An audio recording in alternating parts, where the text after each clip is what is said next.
बहुत समय पहले की बात है। खुनिया गांव के 8-10 लोगों की एक मंडली दर्शन हेतु एक काली मंदिर में गई थी। काली का यह मंदिर एक जंगल में था, पर आसपास में बहुत सारी दुकानें, धर्मशाला आदि भी थे। कच्ची पक्की सड़कें भी बनी हुई थीं, पर घने उगे जंगली पेड़ पौधे इसे जंगल होने का भान कराते थे। ये काली मंदिर बहुत ही जगता स्थान माना जाता था। यहाँ हर समय भक्तों की भीड़ लगी रहती थी, पर मंदिर के अंदर जाने का समय सुबह 8 बजे से लेकर रात के 8 बजे तक ही था। भक्तों की उमड़ती भीड़ को देखते हुए मंदिर में मुख्य दरवाजे के अलावा एक और दरवाजा खोल दिया गया था, ताकि भक्तजन मुख्य दरवाजे से दर्शन के लिए प्रवेश करें और दूसरे दरवाजे से निकल जाएं।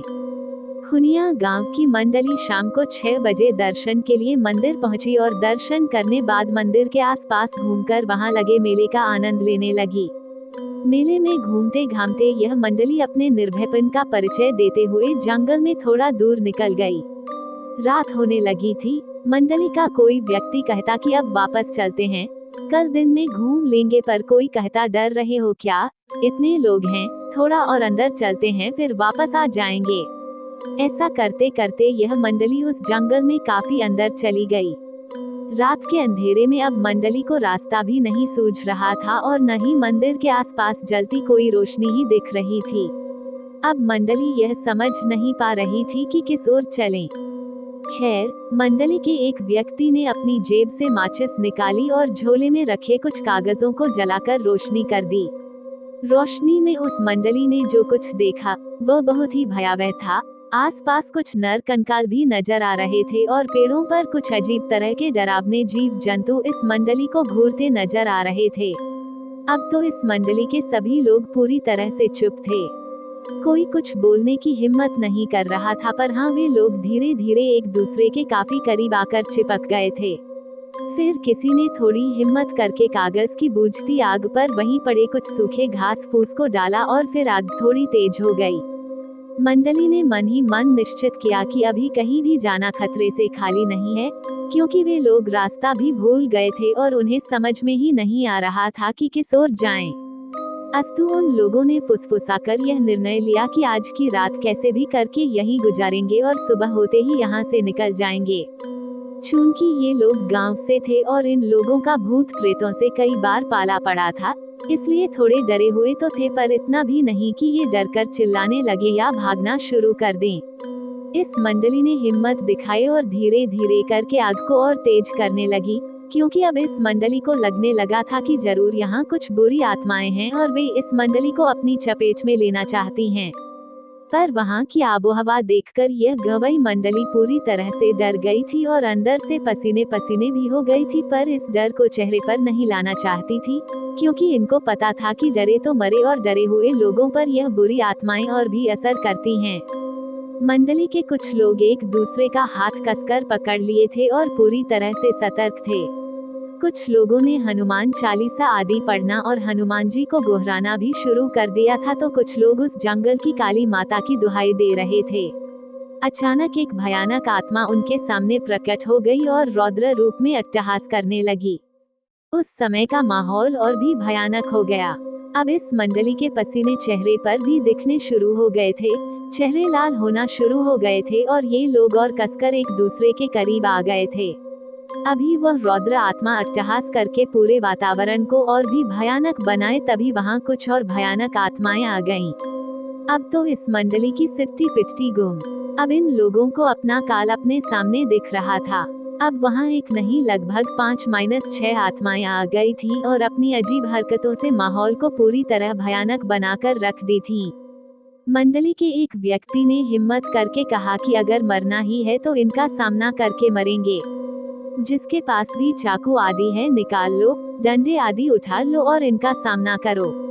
दरअसल उस समय लोग अपनी जेब में छोटा सा चाकू आदि भी रखते थे और कुछ लोग बराबर लाठी लिए रहते थे। इस मंडली के 2 लोगों के पास भी लाठी और 3 के पास चाकू थे। अब सब पूरी तरह से मुकाबला करने के लिए तैयार हो गए थे, पर शायद इन्हें लड़ने की नौबत नहीं आई। हुआ यूं कि जैसे ही एक भयानक आत्मा ने इन पर हमला किया, उसका सिर कटकर अलग गिर गया और वह बिना सिर के ही खूब तेज भागी तथा उसका सिर भी भाग निकला। अब माहौल एकदम से भयानक रणमय हो गया था, क्योंकि एक गौरवर्णीय व्यक्ति जो कोई साधु जैसा दिखता था और केवल धोती पहने हुआ था, हाथ में तलवार लिए इन बुरी आत्माओं को काटे जा रहा था। देखते ही देखते उसने सारी बुरी आत्माओं को काट कर रख दिया। पर गौर करने वाली बात ये थी कि कोई आत्मा मरी नहीं, पर सब चिल्लाते हुए, अजीब अजीब आवाज करते हुए वहां से भाग निकली। अब यह मंडली उस सज्जन महात्मा के पैरों पर गिर गई थी और उन्हें धन्यवाद दे रही थी। इस मंडली को उस गौरवर्णीय पराक्रमी महात्मा ने अपने पीछे आने का इशारा करके आगे बढ़ने लगे। लगभग 10 मिनट चलने के बाद यह मंडली एक कुटिया के पास पहुंच चुकी थी। वहां डर का कोई नामो निशान नहीं था। उस महात्मा ने इन लोगों को कुटिया के अंदर आने का इशारा किया। कुटिया में पहुंचकर इन लोगों ने अपना झोरा झंटा रखा और चैन की सांस ली। फिर बाबा ने इशारे से ही इन्हें खाने के लिए पंगत में बैठा दिया। कुटिया के अंदर से एक दूसरे महात्मा निकले और उन्होंने किसी पेड़ के पत्ते को पत्तल के रूप में इन लोगों के आगे रख दिया। फिर क्या था, उस महात्मा ने उस पत्तल पर कुछ अलग अलग पेड़ों के पत्ते रखे। ऐसा करते समय इस मंडली को बहुत अजीब लग रहा था, पर किसी में हिम्मत नहीं थी कि बाबा से कुछ पूछे। फिर उस महात्मा ने कमंडल से जल लिया और कुछ मंत्र बुदबुदाकर छिड़क दिया। अरे ये क्या, अब तो वे पतले थाल बन चुकी थी और मंडली के हर व्यक्ति के इच्छानुसार उसमें पकवान पड़े हुए थे। फिर बाबा का इशारा मिलते ही बिना कोई प्रश्न किए यह मंडली झीमने लगी। झीमने के बाद बाबा का इशारा पाकर वह मंडली वहीं सो गई, पर सब सोने का नाटक कर रहे थे। नींद किसी के भी आंख में नहीं थी।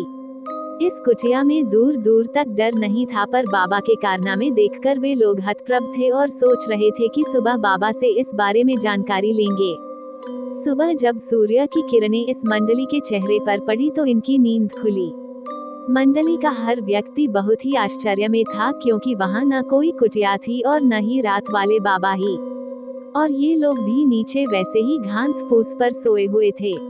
अब इनको समझ में नहीं आ रहा था कि वो कुटिया और बाबा गए कहाँ।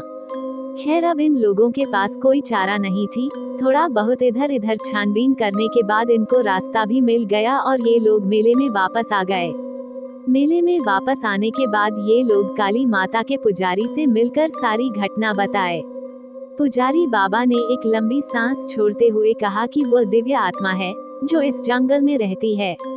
वो केवल रात में ही, और वह भी भूले भटके लोगों को ही नजर आती है और उन्हें रात में आश्रय प्रदान करके फिर पता नहीं कहाँ गायब हो जाती है। उस पुजारी बाबा ने बताया कि ऐसी घटनाएं उन्हें काफी श्रद्धालु सुना चुके हैं। इतना ही नहीं, उन्होंने कई बार दिन के उजाले में 9-10 लोगों के साथ इस जंगल का कोना कोना छान मारा है, पर कभी भी न वे महात्मा मिले और न ही ऐसी कोई कुटिया ही दिखी। खैर, यह मंडली तो कुछ और ही करना चाहती थी। इस मंडली ने फिर हिम्मत करके रात को जंगल में निकल गई। मंडली चाहती थी कि उन्हें बुरी आत्माएं सताएं और बाबा फिर आकर उनकी रक्षा करें। इसी बहाने यह मंडली यह चाहती थी कि बाबा के दिखते ही उनके पैरों पर गिरकर कुछ रहस्यों के बारे में जानकारी ली जाएगी। बाबा से हाथ जोड़कर प्रार्थना किया जाएगा कि वे कुछ अनसुलझे प्रश्नों का उत्तर दें।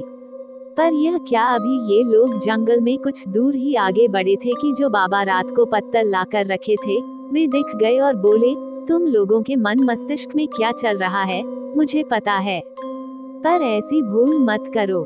कुछ चीजों को रहस्य ही रहने दो। और सबसे अहम बात, हम और हमारे वे गुरुजी इस जंगल में इसी माता के दर्शन के लिए आए थे, पर रात को जंगल में कुछ डाकुओं ने हमारी हत्या कर दी थी।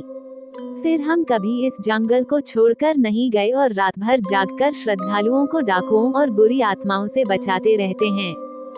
यदि ये कहानी आपको पसंद आई हो तो अपने दोस्तों और अन्य लोगों के साथ शेयर जरूर करिएगा।